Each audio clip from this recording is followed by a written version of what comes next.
Na aula de hoje, a gente vai falar sobre o ambiente e seus integrantes. Vamos falar sobre tipos de ambientes, ou seja, ambientes terrestres, ambientes aquáticos e componentes da natureza.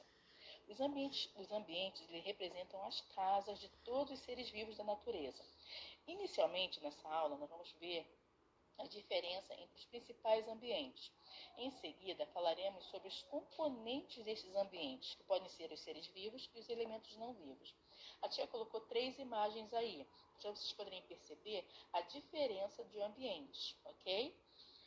Ambientes terrestres. A tia colocou 4 imagens aí. Um ambiente terrestre pode ser definido como um pedaço de terra com um tipo de solo específico, areia, argila ou fragmentos de rochas, habitado por seres vivos e composto por elementos não vivos.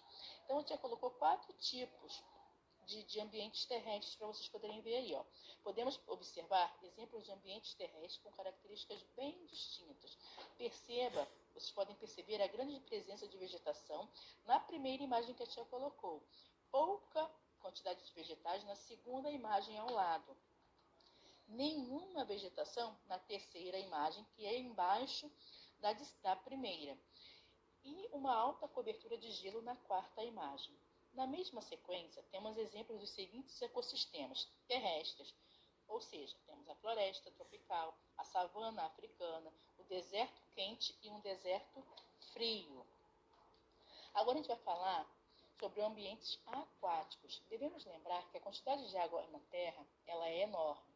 Temos os oceanos, os mares, os rios, os lagos e outros corpos d'água que representam essa grande diversidade de ambientes aquáticos. Dentro dos ambientes aquáticos existem ambientes de água salgada, que são os oceanos e os mares, e ambientes de água doce, como os rios, lagos e cachoeiras, e também ambientes com misturas de água doce e salgada, que é aquela água saborosa, como os estuários, por exemplo. Além dos diferentes ambientes aquáticos que vimos até aqui, existem também ambientes aquáticos artificiais, como açudes, represas e aquários. Mesmo com tamanhos diferentes, estes exemplos representam ambientes aquáticos artificiais, construídos por diferentes razões, produção de energia elétrica, turismo ou por razões ornamentais. Nós temos aí um aquário, igual o aquarrio. Temos um exemplo, ele ali é um ambiente aquático, porque nós temos várias espécies, né, no seu ambiente natural, que é a água. Agora a gente vai falar sobre os componentes da natureza. Como falamos até aqui, os diferentes ambientes são formados por seres vivos, independentemente do tamanho e do local onde eles vivem, como, por exemplo, animais, as plantas, os fungos, as bactérias e também por elementos não vivos. Os ambientes só existem porque também encontramos os elementos não vivos. Veremos a seguir alguns exemplos importantes desses elementos não vivos. No solo. Na verdade, os componentes que formam os diferentes tipos de solo são os representantes dos elementos não vivos, são a areia, a argila, as rochas, entre outros. A água doce e a água salgada são elementos não vivos. A luz do sol são as luzes artificiais, como nas estufas, também podem ser exemplos de luz. O calor, a umidade e os gases. Os gases eles são fundamentais para a respiração dos seres vivos e para a fabricação do alimento por parte das plantas e das algas. Em todos os ambientes da Terra existem seres vivos e elementos não vivos ao mesmo tempo. Mesmo nos ambientes artificiais, os elementos não vivos estão presentes. Observe a imagem abaixo e veja a sintonia entre seres vivos e elementos não vivos. Podemos identificar seres vivos como os dos peixes, os corais e a tartaruga.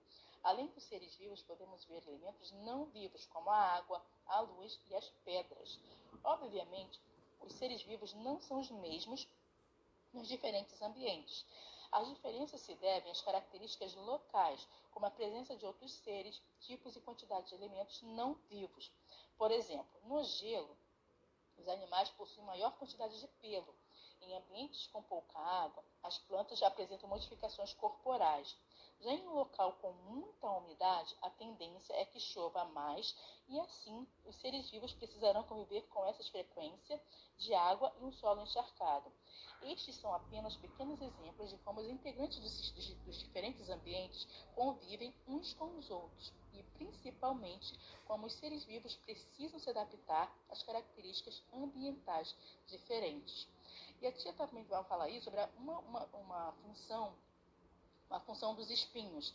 A função principal deles é a proteção, ok? Façam os exercícios com muita calma.